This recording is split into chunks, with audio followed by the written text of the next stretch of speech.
Wow, it's great to be out here with you guys tonight. I gotta tell you, I absolutely love these venues. I love the town of Clinton. I love the Spruce Street Tavern. Come on, this is a great place, isn't it? Absolutely.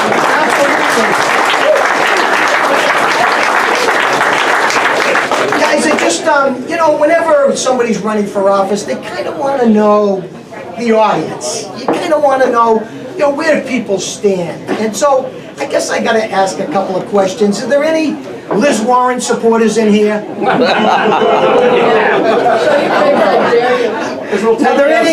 Are there any Maura Healey supporters in here? I'm telling you. Are there any, let me ask you this, are there any Donald Trump supporters here? Are you kidding me? This guy is doing in 18 months what Ronald Reagan, my hero, did in 2 terms. The guy keeps going and going and going. I'm going to tell you this, the economy, when I hear that unemployment rate for African Americans are the lowest since the foundations of the country, we know we got somebody doing something right. When I hear that the unemployment rate for Hispanics is the lowest since the founding of the country, we got something going well. When I hear that the unemployment for women are only 2 points above the lowest we've ever had, we got something going. So I'm going to tell you something, these left-wing loons, they keep bashing the president day in and day out. They keep bashing him. They have no rational thought because they suffer from Trump derangement syndrome. That's what it is. Now, since we're all amongst friends here, I will tell you that I got some inside information. I don't know if this is actually going to happen, so I can't give any details because I don't have them, other than to say the president is actually considering coming to Massachusetts. Yay! He's considering. Everybody knows that when Trump shows up, good things happen to good people, conservative Republican candidates, and I'm one of those. So I'm looking forward to that. I hope he does. Now, I know you've got my literature, and you probably heard a little stuff here and there in the press and everything. But let me tell you just a little bit about me, so you know my background, so you know who the guy is that you came out here to see and are supporting for this office. Let's face it, the Attorney General's office, it is not just a functionary office. It's an office that deals with life and death matters. So it's a serious office. There's over 250 lawyers in this office, and there's 250 other employees, plus there's a contingent of state police troopers, about 175 to 300, depending on the load, the investigation load.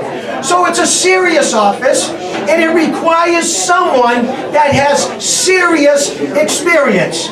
So let me just give you just a little bit of my resume, and you tell me if this works for you. First of all, right out of high school, some people say you can't do that. No, I did it. Right out of high school, I went into law enforcement. I loved it. I'm 6 years local law enforcement down on Cape Cod. It was great. It was part with the Barnstable County Sheriff's Office and part with the Barnstable Police Department. I had a great time. I loved it. It was great. 6 years. So let me say this. When I hear about law enforcement, and if I hear somebody getting shot and all that stuff, Sean Gannon, he got shot in the town, he got killed in the town where I was a policeman. So that means something to me. So let me say this. I know that there's some police officers here, former police officers, current police officers, EMS, firefighters that are in this room right now. Ladies and gentlemen, I salute you. I salute you people for holding the thin blue line. Without you, we're not a nation. Yeah. Thank you.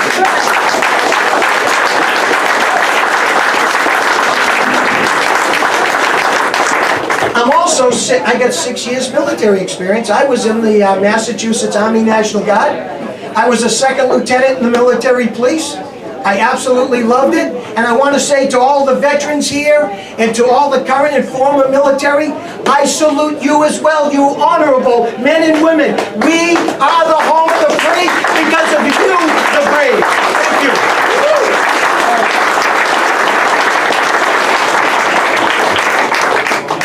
I also have 12 years of corporate management. I was, for brevity's sake, I worked at, I was in management at Cape Cod Hospital. We had several thousand employees. I was upper level management. So I will tell you this, I know about running corporations. I know about running large organizations. I know about dealing with people and personnel and human resources, payroll, all that stuff, budgets. I know all about that because I've got 12 years of experience in doing all that. Now I say all this because it's important for you to know. All the experience I just told you about, I have a Republican opponent, nice guy, but nothing there. He has none of that experience. He's got none of that experience. Listen to me, he's got no experience. Low energy. Low energy. Absolutely. Very low energy. So let's talk about our legal expertise, because maybe you might think, well, maybe this is more important. Forget about all this other background. So here's my background. I've been a lawyer since 1988. 30 years, Massachusetts jurisprudence. I have had thousands of cases with an S. Thousands. Okay? In the system. In the same system where the Attorney General operates. I've had cases before the Supreme Judicial Court, the Appeals Court, Superior Court, both civil and criminal, the district courts, the probate courts. Every place where the Attorney General operates, I've been there. I have a winning record. Not like the Yankees, more like the Red Sox. I do have a winning record. Now every now and then you get a loser, and we call them damage control. So it's like, if the guy's supposed to go to jail for 20 years and he does 6 months, is that a win? You bet your life it is.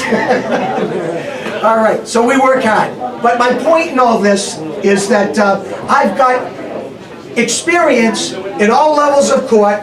I have experience before federal agencies, state agencies, municipal agencies. Here's the reason I'm telling you that. My Republican opponent does not have not one case in the Massachusetts court system. Ladies and gentlemen, I am not exaggerating. Not one. And he admits it because it's true. So you might say, is there an issue here? The answer is, I don't think so. I think it's relatively clear. Now, to be fair, he's a patent attorney. And he's a nice guy. I don't want to take from it that he's not a nice guy. He is a nice guy. Here's the dilemma I have when we have debates and everything else. I don't want to body slam the guy. I'm going to need him after the primary. Right? We got to win this thing together. So I'm forever treading lightly, guys. But believe me, when it comes to Maura Healey, the gloves are going to come off. It's going to be like a WWF wrestling match, and there's going to be body slams all over, if she even shows up to the ring.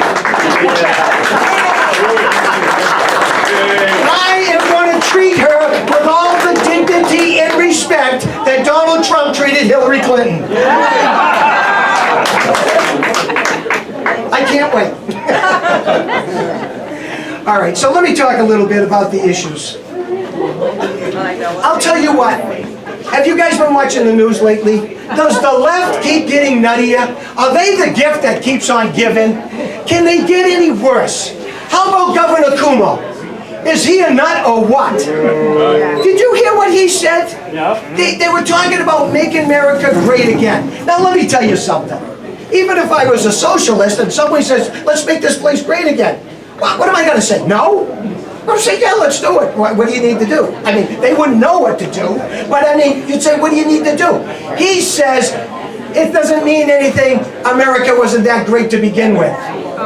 He deserves to be thrown out of office. Yes. How about Liz Warren?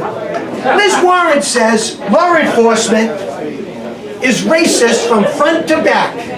Law enforcement is racist from front to back. Coming from a fake Indian. Coming from a fake Indian. Now, may I say this? When I was on the police department, and this is the truth, when I was on the police department in Barnstable, they had a lawsuit against it by minority officers. There was 5 that were in the suit. One of them was leading it, and the other 4, now all of us went up to the other 4 guys, and we were saying, hey, when did this happen here? Now they were saying the department was being racist. And one by one, they dropped out of the lawsuit, not because we coerced them, but we asked them, we won't tolerate that in this department. We'll stand behind you guys. You guys are brother officers. Each one by one dropped out, and the lawsuit failed because we took care of it amongst our brothers. We took care of that. And I'm going to tell you something. It's nutty when we got government officials trying to, disband ICE? Are you kidding me? They want to get rid of ICE? We got MS-13 cutting human beings up and doing satanic, occultic practices and everything like that. And these people say, that's okay? I'm telling you, here's the problem we've got. We got the left who are totally off their rock. They're like lemmings going to the horizon, just swimming out there, trying to beat one another, saying something more absurd. The more they do that, the more we look rational, reasonable, sensible, and the only ones that have real solutions. And we do, and I'm going to talk about them in a minute. Let's talk about some of the issues we're facing. First of all, the guns. The guns.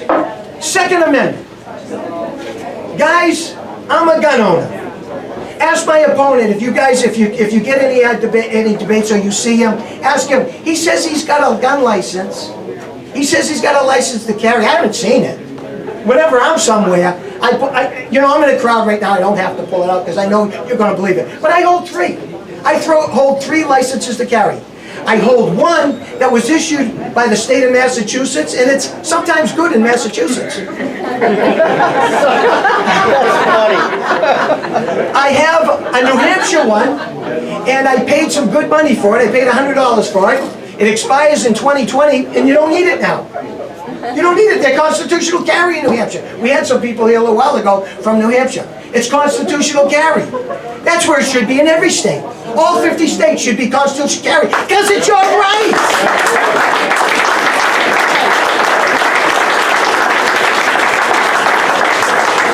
The reason why I keep the New Hampshire one is because it's good in 20 other states. So I got it.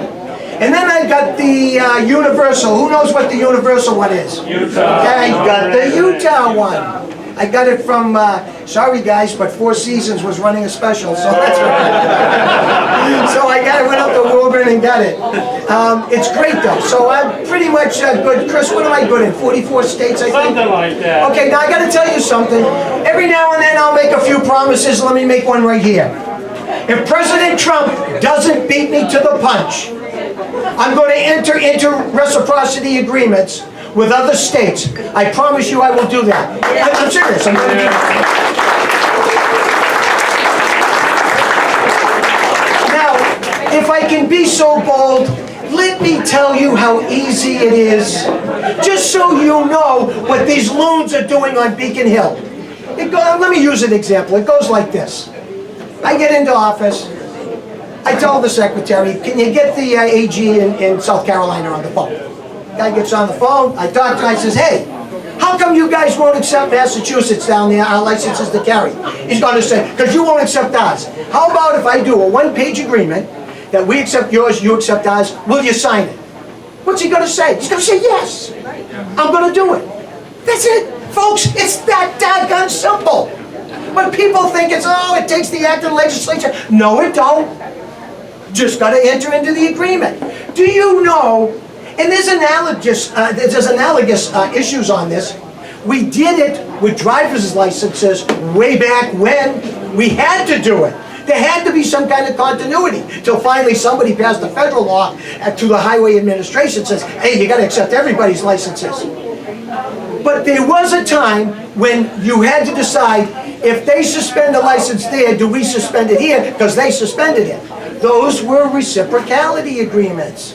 And so we could do that. But I got a feeling the president's going to beat me to the punch because that's one of his issues. He wants to do that. There's a whole bunch of other things we can do. But it goes like this.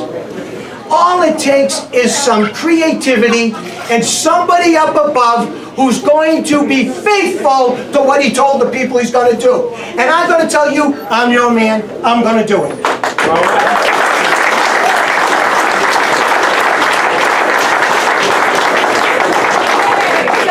So let's talk about the guns. July 20, 2016, Maura Healey issues her infamous gun enforcement notice. We call it an enforcement order. I call it an edict, a fiat, a decree by Her Majesty. My subjects will not have these guns, period. She signs it. She signs it on her own signature. Listen, folks, we're going to get real here. No state representative voted. Any of the guys here vote on that? The state reps that are in this room. Did any of you guys voted on that July 22? Of course not, because it never came up.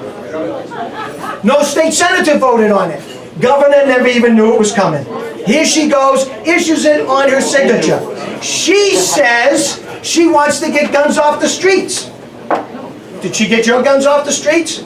All I saw her do was take them off the shelves at the gun shops, but I didn't see them going off the streets. They're still on the streets. We still got idiots shooting each other on the streets. We got idiots shooting police officers. But what do you think, they got LTCs? I mean, come on, give me a break. They're evil. Listen, evil walks amongst us. We know that. We know that. You only have to go back to 2013 to the Boston Marathon. Evil walks amongst us, and those guys used pressure cookers. You only have to go down to the Muir building down in Oklahoma City. They use fertilizer bombs. Evil walks amongst us, and the only way to take out a bad guy with a gun is a good guy with a gun. We all know that.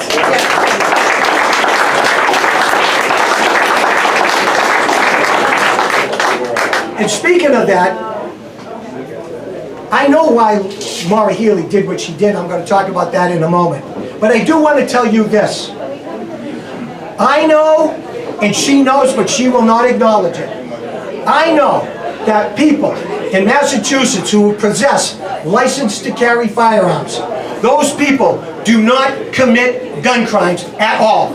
You have to look long and hard to find someone with a license to carry who has committed a gun crime. I know it, Maura Healey knows it, and she doesn't care. Because she will dispense with your rights for mere political expediency. And now look it, I'm a trial lawyer, so I'm going to make my point. I will prove my point to you. There was no shooting in Massachusetts prior to July 20. No one got killed. No one got injured, not even by a bump stock. No one hurt. Nothing. She just did it. And she signed it off on it, and she did it, and she said her reason was to get guns off the street. So you think to yourself, what actually caused her to do this? Oh, you just have to look at the timeline, and then it becomes ever so clear.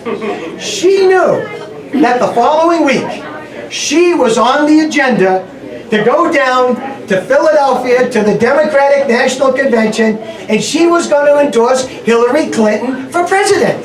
And she was going to walk in there and she was going to say, Hillary, everybody in the world knows you're going to be the next president of the United States. And you're going to need a United States Attorney General, a gun grabber just like you. Look what I just did in Massachusetts.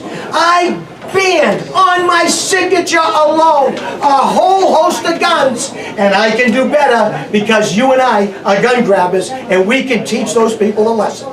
We can teach the subjects that they will obey us.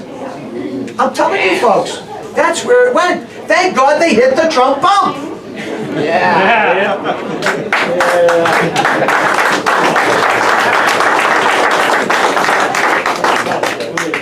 May I just practice something in front of you for a moment? I am going to, in the second week of January, I fully intend to take the oath of office. I fully intend to take the oath of office of Attorney General of the Commonwealth of Massachusetts. And in good stead, I will put my hand on the Bible, raise my right hand, and I will swear allegiance and uphold the Constitution of the United States and the laws thereunder, and the Constitution of the Commonwealth of Massachusetts and the laws thereunder, so help me God. I will do that.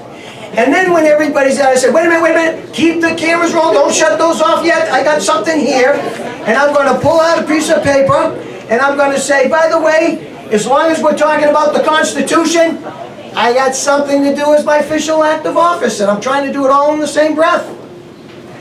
I'm going to say, I got a document right here, and it says, I, Jay McMahon, the duly elected and sworn Attorney General for the Commonwealth of Massachusetts, do hereby revoke and rescind the gun enforcement notice issued by my predecessor, Maura Healey, on July 20, 2016, as being completely and totally unconstitutional, and I hereby restore all of the gun rights back to the citizens.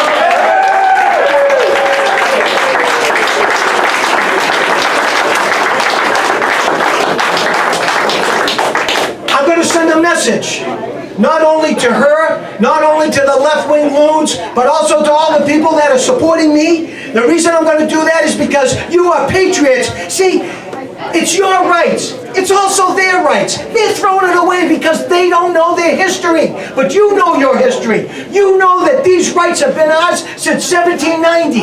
We need to possess and cherish freedom and then pass it on to the next generation. These loons want to dismiss with those rights. But we know better, because we know the Second Amendment, let's face it folks, it protects the First. Oh yes. And that's why we're here. Thank you. So, let me just end that portion of it by saying, I trust lawful Americans with their guns. I don't care what kind they are. I trust you with your guns. I absolutely trust you. And I feel safe because you have guns to protect me, your families, yourself, your neighbors, strangers in the mall, from some guy yelling strange languages and then start shooting. You guys are there. Do you realize that the mainstream media suppresses heroes? They suppress heroes because it doesn't fit their agenda. When I hear about it, I will broadcast it all over social media and the news if they'll cover me. I will point it out even when it happens in another state. I will point that out because I want these loons to know they're killing America, but we're not going to go down without a strong fight, and we're actually going to win this fight.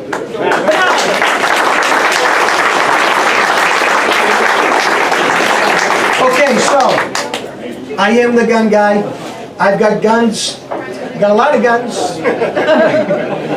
I got some that might be on her list, so I won't talk about those guns. Because I don't want that knock at the door. We got you on Facebook and we saw you saying, so we're not going to let that happen. Okay, so I'm going to take some questions later, so in case I missed something and I talked to some of you guys and you guys got an issue, I'm going to take some questions from you. But I want you to know that this campaign has a lot of depth to it. In other words, we got issues. We're in with the guns, but we also the opiate crisis. Ladies and gentlemen, we got people dying in the streets and nobody on Beacon Hill is doing anything about it.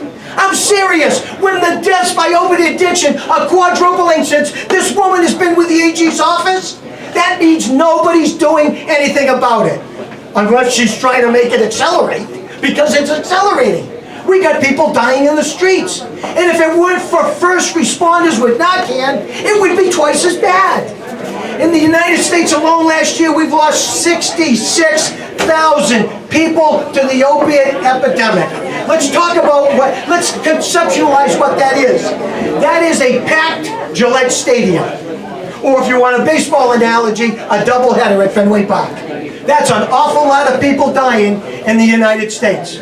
I'm going to tell you what the bad news is. Government rehabilitation programs are 99% failure. Let me tell you the good news that you may not have been hearing. Private pay programs, 87% success. I'm serious. I confronted some opiate rehabilitative physicians, and I got a little bit of surprise back, a little flack from them, but it went like this. I said, guys, Massachusetts, the medical capital of the world, and we got a 99% failure problem? I said, you guys can't do better than that? And the guy goes, wait a minute, don't say us guys, we're private pay. I said, okay, tell me about your plan. He goes, well, we got an 87% success rate. I said, wait just a minute, look, I'm a trial lawyer, I just heard that. 87%, you didn't say better than 50. You didn't say around 90. You said 87. That's a precise number. How can you prove that? And he goes, we track them. No, we track them. I said, so tell me, what is 87% success? You bring them in off of heroin and fentanyl, and they leave on Suboxone, Vivitrol, or Methadone? He goes, nope. Nope, they go through our program. One time, they come out of our program, 5 years out, no relapse. The only thing they're on is vitamins if they want it. I said, are you serious? He says, I got the figures to prove it. I said, will you tell me why the government, does the government know that their programs are failures? He goes, yes they do. Do they know your success rate? Yes they do. How long have they been doing the government programs? About 10 years. People, we've been scammed by our own government for 10 years. So I said to him, why has the government been paying for programs they know don't work? This is the answer. It was almost like out of a movie. He goes, you want the truth? I said, I was pounding the table. I was using a little graphic language, but it was just me and them. And so I started saying, because first, to be honest, I was saying, you guys can't do better. And they would say, it's not us guys. Here's what it is. The government won't pay. They would rather pay dozens of times on failed programs than pay once. And the reason for that, there's money to be made in failed opiate rehabilitation. That's nutty. I'm going to change that. I am going to launch investigations of all the failed programs. I'm not going to ask the legislature for a dime. I'm going to squeeze it back from where we sent all the money, because they know it's a fraud. They can either pay it back or go to jail, and then we're going to make them run a real program, and we're going to monitor the monitors and make that thing work. We can do it. We can do it.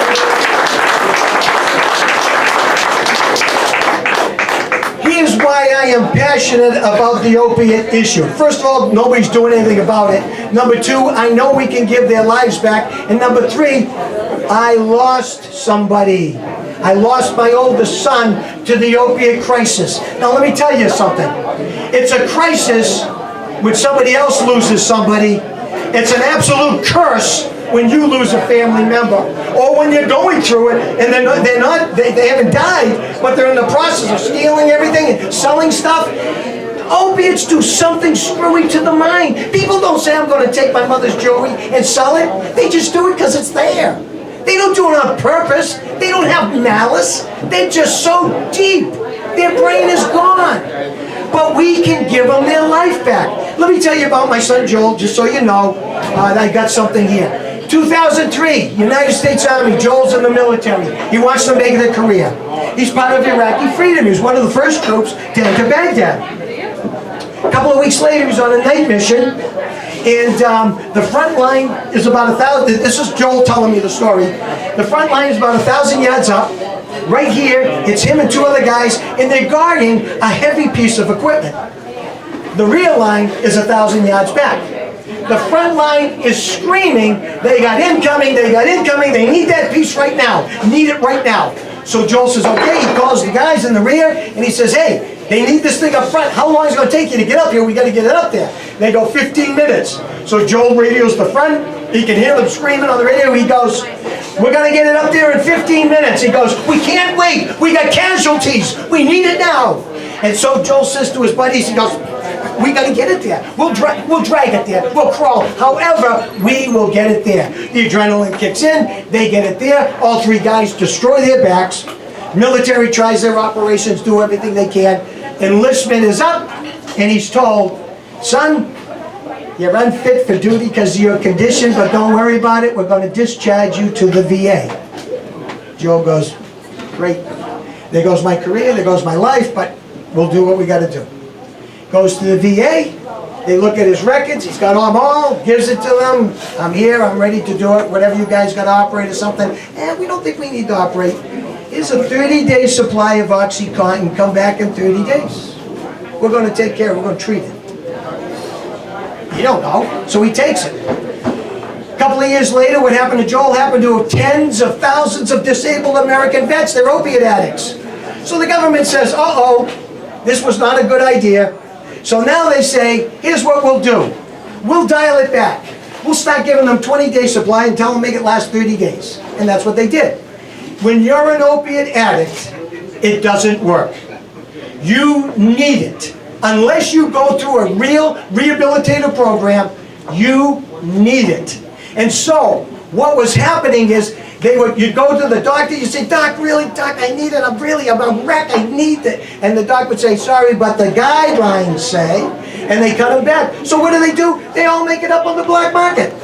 And it's easy. You don't have to beg the guy, you just give him the money and he gives it to you. And that's what was happening. And that's why you've got, so whenever I hear somebody say that there's a disabled vet in the park, and he's there with a needle in his arm, he's unconscious, and if but for a first responder with Narcan, he'd have died, I don't look down at that guy. I don't go, well, what do you expect? This is bad choices. No, it ain't. Yeah, it's bad choices, all right, by some government official or some physician. I got a little mercy for them. Because I almost don't care how they got there, although I want to prevent it.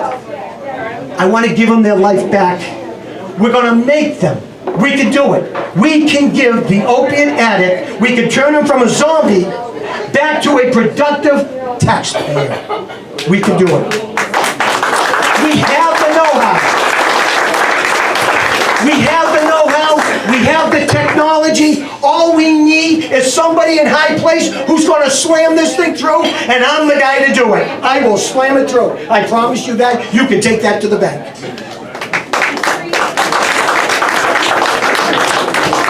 The last thing I want to talk about, and then I'll take some questions. I want to talk about public safety.